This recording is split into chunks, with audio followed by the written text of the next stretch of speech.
Ladies and gentlemen, your long international nightmare has come to a close. For I, Pete Manzanelli, have returned from my long crypto walkabout this offseason to dive back into the DFS streets. This is the first episode of the season of Manz Maker, my DFS YouTube show that has won my fans millions and millions of dollars. And to kick off the year, I am joined by a truly prestigious guest, okay? This is an individual reigning from the state of Florida, an individual that spends his days crunching DFS projections, defending his house from iguanas, and presumably sniffing lots of bass, Bruce, welcome. Thank you for having me, and an awesome introduction that's very apt as well. I am defending my house from iguanas all day, every day. And you got the iguanas, you got the DFS, but you also have a very altruistic, very humbling, very endeavor going on right now called the Welli Maker. Now, I know a little bit about this, but can you tell my viewers, my legion of fans, what this is all about? Yeah, so the idea is inspired by DraftKings Millionaire Maker, our FanDuel Sunday Million, and the idea that every week we're putting in entries to try to take a chance at changing our lives. And I've partnered with Charity Water, which is a group that provides clean, sustainable water solutions around the world. Last year, we did this Welli Maker campaign. We raised over $40,000.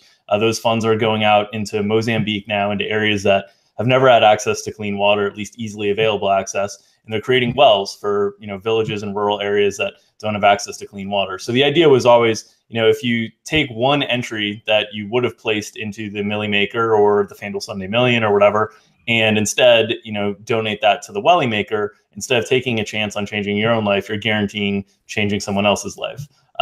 So that's the whole idea behind the Welli Maker. And so far, we've raised $20,000 this year. My wife and I have agreed to match the first $40,000 in donations. So the first 10,000 we already put in a match. We'll match the next 5 when it gets up to 25. I'll put a match in right away.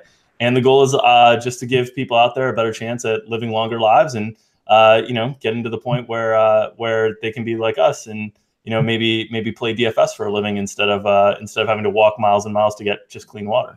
Now that all sounds all good and well and stuff. But you're matching 40K. Are we sure this isn't just an elaborate humble brag for you to show off how much disposable income you have? That's a benefit to it. Is I get all the tweets about how rich and all that. But I know, Manz, you're a rich guy. You've created Manz Coin. You're a very charitable guy. I saw you in the Gambling Olympics throwing some events so poor Levitans can feed his children, his growing children. So I know you're into charity. I know you support causes like this. Well, it's funny you say that because I famously auctioned off Manz Coin 69 with all proceeds going directly to charity, to the Children's International Organization. We raised $300 for a single Manz Coin. I mean, you can't really put a price on this, but that was the ultimate kind of valuation that the market decided. But it does make me think, it does beg the question of why I haven't been showered with the same amount of humanitarian praise that you have, because everyone is just bowing at the altar at Dink's Twitter all day. And I just feel like I'm not getting the credit I deserve for being a humanitarian. Yeah, I think that's a really good point. I think people need to go back to the YouTube page, watch the tape, as they say during football season, and see all of the charitable efforts that you've given. And I mean, some of them are very, out in front of the people, like you said, with the Manz Coin auction, but some are a little bit more subtle. If you watch the tape on those Gambling Olympics, you watch the drunk contest, you watch everything that went on during the Gambling Olympics, you'll notice slight throwing of events so Levitans could be able to feed his children. That's what I saw when I watched the tape. It's interesting. I wasn't even planning about talking about the Gambling Olympics, but a little birdie told me that you were maybe on Team Jennings. I had maybe your colleague, Michael Leone's on Team Manz. And I don't remember seeing any of Team Jennings at the podium collecting money and medals like Team Manz. What does it feel like knowing you got stomped? Yeah, it was disappointing. I mean, I hitched my wagon to the wrong horse. What can I say? I made a mistake. I know, I know. I mean, I'm telling you, you should have got it in. Yeah, it was a good time. You know, Man's cash. There was lots of haters out there. Okay, I was in 11th place after day one, and then the Man's just nothing gets me down. I have the heart of a champion, and I just laddered up until I got my hands on that cash, dude. That's the way you got to do it. Are you planning a repeat of the gambling Olympics next year? Another spot towards the top? That's right, dude. Yeah, I mean, I assume my invite has already been sent in the mail for us to run it back, you know. So yeah, we'll see. I'm ready to come after Johnny Bales, you know, the guy created all these events and then happened to win them. So little collusion, little fishy there. So I think with a little more prep, maybe I get to pick a few more events. Yeah, I like our chances, and we'll see what the Roto Expert guys can do on the side as well, you know. Yeah, we'll have to back a better. I'll have to back a better horse this year. Leone got in good.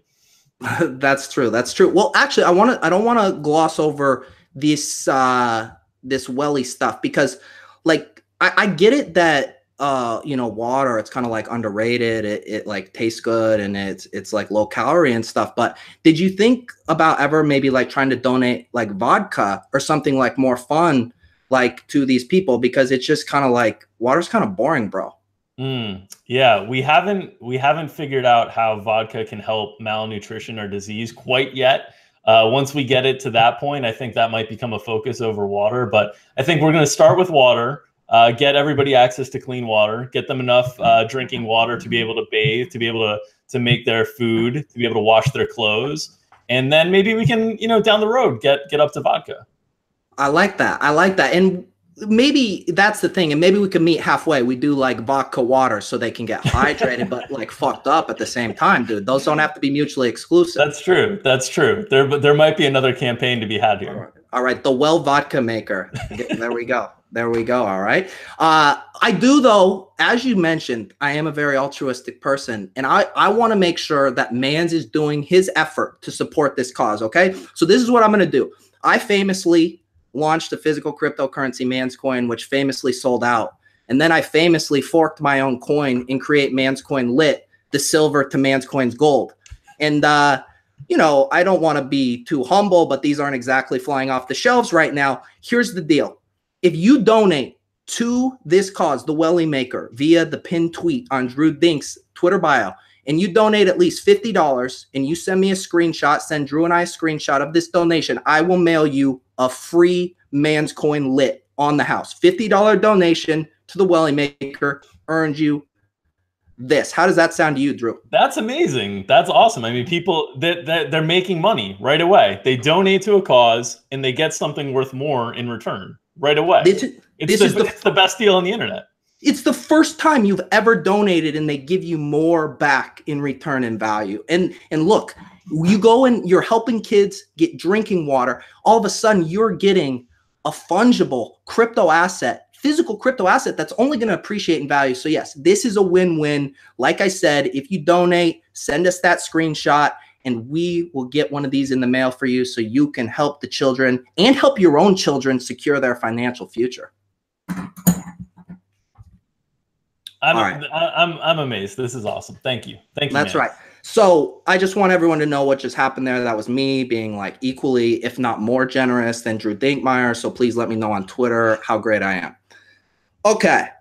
Let's talk some football, Drew, because as you know, the NFL is coming back. We have a game on Thursday. That's less than a week away. And look, there's a lot of people that are talking high level strat right now, how to do bankroll management, how to do game selection. But who has put out the week one preview, the definitive week one preview? I see these guys even doing like, let's do salary review, do a sneak peek at salary, but no one has previewed the slate. Drew, do you believe this is the first DFS slate in the entire world? The definitive. There are no others. Thank you. So that is what we are going to do right now. I want to know, how long have you been staring at these salaries? How many lineups have you built in anticipation? I've been staring at salaries for a good month now, and I've been staring at our projections for the last 10 days, pretty much every day, tweaking and adjusting things. I've built I'd say, 150 to 200 lineups at different levels. We'll see if those are the lineups that I end up using or not. But yeah, I feel pretty prepared for this week. I'm excited. Excellent, excellent. Because, we're always talking about how do we get an advantage on our opponents. And I think one way we can get an edge on our opponents is actually by setting our lineups earlier than them. What do you think? Yeah, that's interesting. I mean, it's definitely, you talk about different ways to be contrarian in DFS these days. That is a way to be contrarian, is to set it and forget it. That's right. And that's what I think. There's certain things, like I play in some of these MFL leagues, and it's like if you set your bid before someone to try to get a player and you both set it at the same time, or you both set the same amount, it goes to the person who submitted it first. And I kind of think DFS lineups work like that too. Like if you tie someone, it's whoever set their lineup first wins. So I think we got to set them right away. Yeah, I don't know if that's an official rule, but it should be.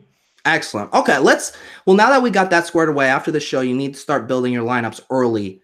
I want to talk about some things we want to do differently this year. We've all learned some lessons in the past year, and I'll throw one out.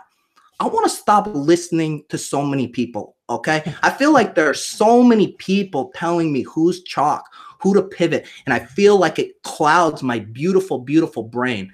And that's something I want to do this year. I want to just let the Manz look at the slate, let the genius pour out of me and into the lineup, and really go with my gut. I want to look at ownership percentages, but I don't want to, no offense, Drew, I know you're a tout, but I think I need to cut some touts out of my life. What do you think of that?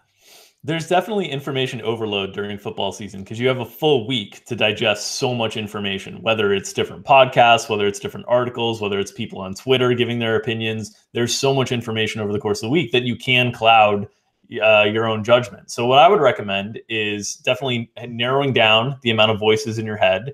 But before you have any voices in your head, take a fresh look at the slate and generate your own opinions and write those down, or record them somewhere so you have them in the back of your head while you're listening to anyone else give their opinions. Because ultimately, the way to get to the top of the tournament leaderboard is to be different than everybody else. So if you're listening to everybody else in the same way, you might not necessarily be different. So infusing your lineups with your own opinions is very valuable. Okay, I like to know that you're on board with this. You're kind of like, don't cut out me and Roto experts, but you cut out all the other touts is kind of what you're saying. Yeah. Keep us at Daily Roto around, and cut out everybody else. You don't need to deal with them. And now you mentioned your first impression, your first gut. I have built my first lineup, and I'm going to tell you who's at the helm. Conveniently, he's right here. This man, Philly Rivers, a man that has floated as many balls as he has born children in his life. What do you think about this guy anchoring my first and earliest lineup for week one? We have Rivers as one of the best quarterback values on the entire slate. And it's not that he's necessarily super cheap. He is cheap, but it's because we expect the Chargers to be able to run up and down the field against Kansas City's defense. Kansas City's defense really struggled in the preseason. They got torn up in the third preseason game, the dress rehearsal, by the Bears' second team unit that went up and down the field against them. The Chargers, they lost Hunter Henry, but a healthy Tyrell Williams, a healthy Mike Williams, plenty of offensive weapons around him, and then an improved offensive line this year with Pouncey. So I think the Chargers are in a really, really good spot week one. I think all their guys are a little bit underpriced. So Charger stacks are going to be a popular route for us. I'm interested to see if the industry agrees alongside it, because the industry has been loving Patrick Mahomes and the Chiefs all offseason. They'll have their willpower kind of tested in week one in a really tough matchup against the Chargers defense. Dude, I like it. We're on the same page. And you know what? Because this is the first definitive, I'm going to get the first hot take of the NFL DFS season under my belt, piggybacking off this Phillip Rivers kind of stack. Virgil motherfucking Green, the punt play of the slate at 2,700. I don't see Antonio Gates walking through that door. I don't see Hunter Henry walking through that door. 2,700. Who is Philly Rivers throwing to at tight end? Tell me Virgil Green isn't a thing, Dink. Virgil Green's the guy who's going to get all the snaps. The question is, are they going to keep targeting tight ends as frequently as they have in the past? If they do, he's a screaming value. I'm hesitant because I think Tyrell Williams is the guy that I'm mostly interested in. He's really cheap on both DFS sites. He's a guy that can beat you deep. Kansas City's a team that often gets beat deep because they don't have a great pass rush. I think Tyrell Williams is the cheap guy that I'm pairing often with Phillip Rivers, but I understand the Virgil Green play. And with so many underpriced tight ends on the slate, nobody is going to play Virgil Green. Except the Manz, dude. Except the Manz, because I've clouded out all the touts and I just plug Virgil Green in and make that money. Who are we bringing it back with if we do go kind of a stack onslaught here with the Chargers? Tyreek Hill seems like the logical guy. I guess you could Kelsey too. Is there anyone you'd go off board other than those two? I think those two, and then maybe Kareem Hunt. I mean, San Diego, when they struggled defensively last year, was more against the run than the pass. They've got such a great pass rush. They've got such a great secondary. On the road, it'll be interesting to see what the play calling is like for Andy Reid if they try to, be a little bit more conservative in Patrick Mahomes' first, start of the season. But Kareem Hunt is a guy that's going to go under-owned because running backs are very clear how people are going to play them, whether it's the cheaper guys that have ascended during the preseason like Rex Burkhead or Christian McCaffrey, or it's the studs that are back in our lives like David Johnson. Running backs are very clear and people aren't going to play Kareem Hunt. Yeah, that makes sense. Speaking of touts who are going to start pushing their agendas on us, I feel like some guys that are going to be heavily owned. You mentioned Burkhead, Christian McCaffrey, I believe, is going to be very popular. Who else are you looking at that maybe over the course of this next week, as the tout mobiles rev up their engines? Who do you think they're going to be kind of shoving their paid subscribers toward? Yeah, I'm interested to see if Leonard Fournette is one of those guys too, because the Jaguars are facing a Giants team that they should be able to control the pace. They should be able to control field position as well against. And Fournette's been a guy that people in seasonal drafts have been either very high on or very low on. It's been kind of bipolar with how people have drafted him. So it'll be interesting to see with him. But other positions that I think people will get really excited about, I think at the wide receiver position, you'll see a lot of talk about like Keelan Cole and John Ross, who have their positions elevated during the course of the preseason, with Ross getting consistent deep ball opportunities, with Keelan Cole, the injury to Marquise Lee. I think Rob Gronkowski will be really popular, of course. The $6,900 price tag on DraftKings, you have to play it, right? You have to play Gronk when he's $6,900, especially when you take out Brandon Cooks, no Deion Lewis, no Julian Edelman, no Danny Amendola this year. So I think Gronk will be one of the most popular plays as well. I have to ask, as someone who loves fullbacks, who loves being able to mash them in, can you make a case for getting Kyle Juszczyk in a lineup?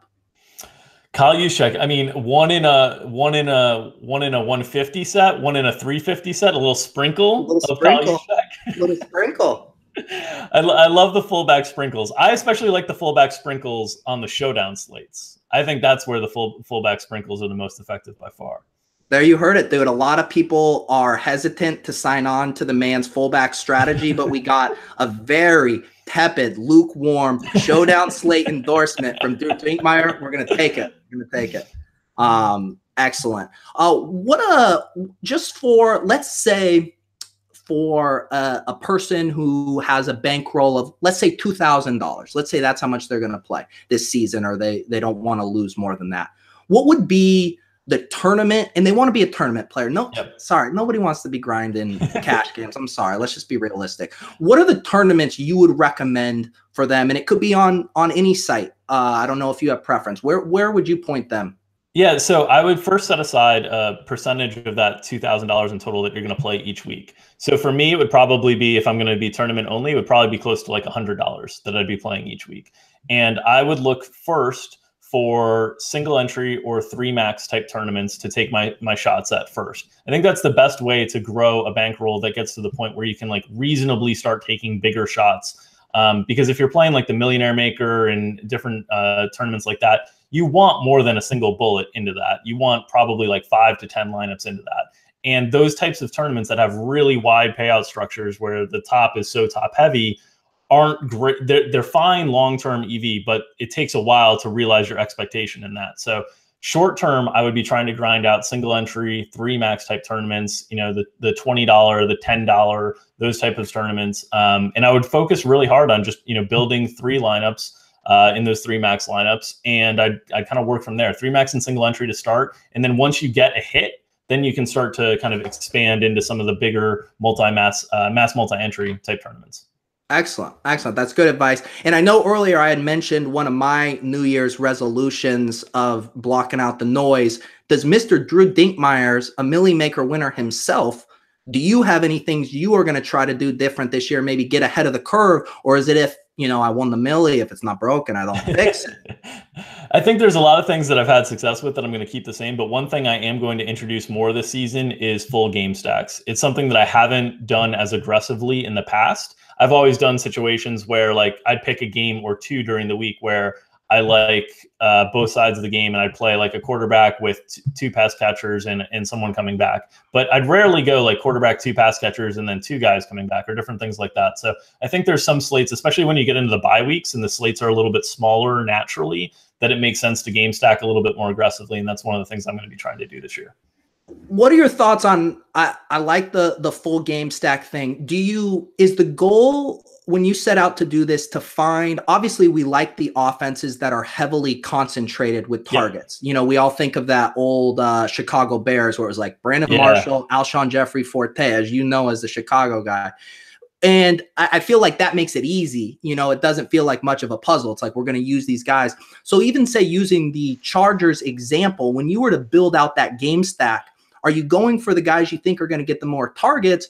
Or are you trying to think, no, I need to squeeze in, say, a Travis Benjamin or a Virgil Green or someone to make it unique? How do you approach that of like when it is a more kind of attack? Yeah, so it depends on if the game is going to be chalky and all those people are going to be chalky, then the game stack naturally lowers a little bit of the ownership, but still you're taking up a lot of spots that you then have to find a way to differentiate elsewhere. So on a team that's going to be chalky, like maybe the Chargers will be week one, I think you do need to consider maybe going a little bit outside the box, or maybe just making sure that you do have a Chief player coming back, because I don't think the Chiefs particularly are going to be heavily owned this week. If it's a game that's completely off the radar, I don't care. Like I'm not worried about who I'm having to be contrarian, because the game will be off the radar. And those games that are off the radar, the ones that I'm looking for are games with like middling totals, like mid 40s, but teams that play fast. So bad offenses that play fast, because at least you get a potential to spike in plays where you might get a game in the 70s in plays and both sides can kind of run it back. Those are the types of situations that I'm looking for with game stacks. Yeah, and it's interesting you mentioned the totals. I feel like that's a thing, friend of the show, my boy Adam Levitans has been harping about a lot, just that the totals have become too standardized. Everybody wants to point to the totals. Everybody's filtering out their decisions based on totals. And it sounds like you think that's an exploitable thing of looking for those less sexy totals and then really going all in on those guys. Yeah, I remember, I think it was last year or the year before, there was a San Francisco New York Giants game that was just like towards the end of the season, two teams that were totally out of it, not very good offenses, but there were two teams that play fast. They both run a lot of plays and they both run a lot of pass plays. And that was a game that there were a lot of guys that were cheap on both sides, and we were kind of all over. And those types of situations, I think, are the ones to take advantage of, especially early in the season, where Vegas is, they're doing their best guesswork as to who is good this year and who isn't. But we know a lot. We have a lot better information as the season goes on. So early in the season, deviating from Vegas makes a little bit more sense as we're all trying to kind of figure out who the best teams in the NFL are. Excellent. Excellent. Question in the chat from Andrew Dolata. He says, who does Dink think will be the highest owned QB wide receiver stack for week one? That's a good question. So I'm trying to I think it'll probably be Brady and Gronk.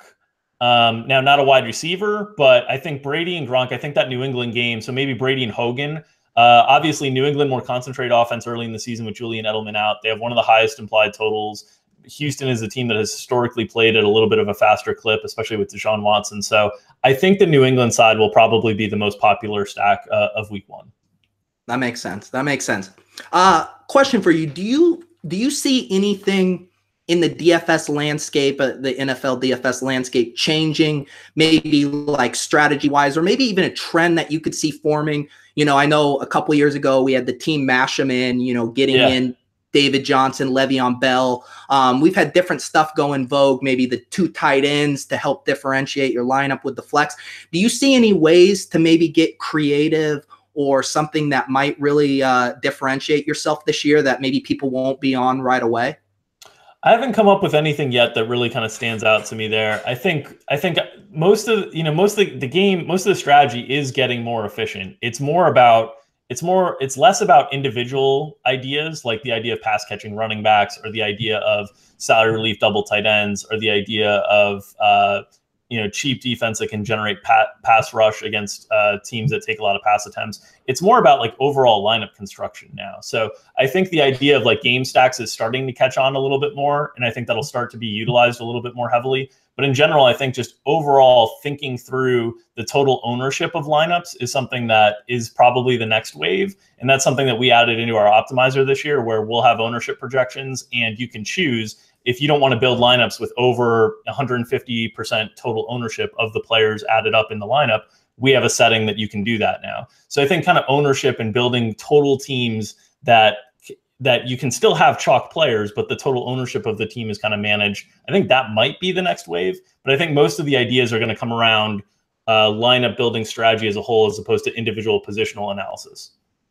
Yeah, I mean, I'm seeing it a little bit in season long. People are fond of saying this is the deepest year we've ever had at quarterback. There's so many viable options. You're posting the screen grabs of Eli Manning, week 1, his pricing on DK. He's priced underneath Landry Jones, Brian Hoyer. Do you think that this year QB ownership could be even spread out more than usual because of that depth? Yeah, I think so. And it's a position that I only get concerned about when one guy, usually at best, you get like one guy over 20%. And that's usually the guy, just fade that guy, because there's so many options. And I was working with Mike Leone on our range of outcomes projections last night, and we were looking at the quarterbacks, and basically every quarterback in like the 90th percentile performance for them is like 3 to 4 touchdowns. Every single quarterback, 1 through 30, that's going on a week. The difference in the quarterbacks is their like 5th percentile outcomes. Some quarterbacks just have higher floors than other because they're in better offenses or they're better skilled. But the ability to differentiate the quarterback position is really limited. So you almost always want to be on the lower side of ownership at the quarterback position, because it's hard to get hurt at that position by one player going nuts. Excellent. We got another question in the chat. Jonathan Burke wants to know pivots off of expected week 1 chalk. I know you've already mentioned Gronk and Brady. Hate the pivot off of that nice $6,900 price tag, but let's maybe go with that. Tight ends you'd be maybe looking at to pivot off of Gronk if everybody's going there. So I think it's going to be either Gronk or pay down at tight end, which makes immediately Travis Kelce as a guy that'll probably be under-owned in week 1. And if you're playing those Charger stacks, a guy that would make a lot of sense to kind of bring them back, as long as you're not playing Virgil Green, unless you can play the 2 tight end lineups in the flex. But yeah, Kelce immediately stands out as a guy that'll probably be under-owned, because people are either going to pay for Gronk or they're going to go down to like, the darlings of preseason, or the guys that are a little bit underpriced from last year, like a Jordan Reed. People are going to play David Njoku. People are going to play Ricky Seals-Jones, kind of these guys that people are getting excited about in draft season for season long. They're all really cheap. So anybody that's kind of in the middle is going to get overlooked. Excellent. We got some good questions coming here. We got Patrick with a pretty granular question. IMO. He says, with no Alshon week 1, Eagles going to run 2 tight end sets more, Goater a possible dart throw, or would you bank on more Corey Clement? Yeah, it's that one's a tough one to figure out, because they have so many different ways that they can play, that in the Falcons defense is one that you can attack kind of in the intermediate areas, that it'll be interesting to see how they scheme to get Aguilar targets. I still think they'll scheme to get the ball in the best hands of the players. How they go about with those formations, whether it's with Mike Wallace kind of drawing people out on deep routes, or whether it's with 2 tight end sets that allow them to use a little bit more of the RPO, I'm not sure. But I think in early in the season, with Alshon Jeffrey nicked up, you will have more opportunities to take advantage of concentrated production from the Eagles offense, which is one that's normally spread out. So guys like Zach Ertz, another good pivot from Rob Gronkowski as well, and Nelson Aguilar will be the primary beneficiaries, you would think. Excellent. Excellent. Thank you guys for the good questions.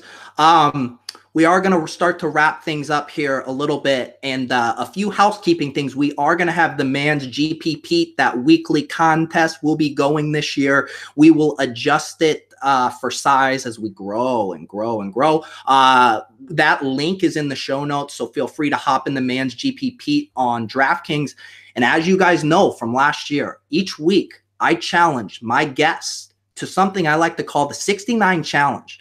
And if you're not familiar, which I don't know how this contest swept the nation, this is where I challenge my guests to a head-to-head contest. there are famously 9 roster spots on DraftKings. But Manz, because of my immense DFS skill, will play with one hand proverbially tied behind my back with only 6 players and throw out my 3 worst scores and go against my guests. Top 9, with the stakes being, if I were to win, then that person would have to shout me out on Twitter as the greatest DFS player of all time. On the off chance that I were to lose, I have to sing their praises and plug something for them on Twitter. Drew, I know you are familiar with the challenge. You did best me last year, although I believe it was kind of close. Yeah, you won the 9 versus 9, but I won the 6 versus 9. So I feel like I survived. I feel like I didn't win the challenge. I feel like I survived the challenge. You survived. You survived. Are you ready to come back and run it back in? I am ready. I'm ready for the 69 challenge. Let's do it. Yeah, I mean, it would be quite the blow if you had to break up some of those tweets showering me with praise. So you better bring it. In between all the charity tweets, we'll have just Manzanelli is the best DFS player in the world tweets. Because I pay off my bets and I pay off them immediately, unlike some people, Peter Jennings. But I get those out immediately. Did you hear that, Peter? Last year, I was having dudes were having to text you to tell you got to pay this off. It's all good, Peter Jennings. And then he wins my broathlon, dude. I create an event and he's disrespectful. It's so disrespectful, dude. That guy, dude, he's just like low-key a 70% three-point shooter, just hustling people all week long in Vegas on basketball bets. What a dude. You gotta get him in skee ball. That's where you can hustle him. I've hustled him in skee ball before. Okay, that's good to know. I'm gonna file that away. But Dink, we really appreciate you coming on. If you guys aren't familiar, obviously Drew Dinkmeyer on Twitter at Drew Dinkmeyer. You can find him in the DFS streets. Dink Piece. That's where I'll see him for the 69 challenge. Of course, over at Roto Experts, they got lots of good stuff going on over there this year. I even heard rumors of a new optimization machine. Why don't you tell people about that? Yeah, so Roto Experts, the season-long brand, Daily Roto, the DFS brand. We've got the new optimizer over at Daily Roto. We've added a lot more control to it, a lot of ability to set up if-then statements. All our projections are customizable, so we set all the baselines every week, but if you disagree with something, you think a team's going to run more plays, you can change it, and the projections will change right on your screen alongside it. We've got a tutorial up, and you can check my Twitter account for that as well. Lots of good things going on at Daily Roto, so check us out for the NFL season. Awesome. And as I mentioned, the Welli Maker is still live. I have that link in the show notes. And guys, this is a Manz fans only exclusive. I'm not kidding. If you send Drew and I a screenshot of your donation of $50 and more, slide into my DMs with your address and I will mail you a Manz Coin Lit, the scalable currency, physical crypto that's going to change the world. You can get one just for the price of helping out some young children across the world get water. I mean, that's a great deal, right? Best deal on the internet. Best deal on the internet. Well, thank you, Drew Dinks, for coming on and doing the definitive, undisputable, indisputable first ever DFS Week 1 preview for 2018. For Drew Dinkmeyer, I am Pete, the Manzanelli. We'll catch you guys on the flip.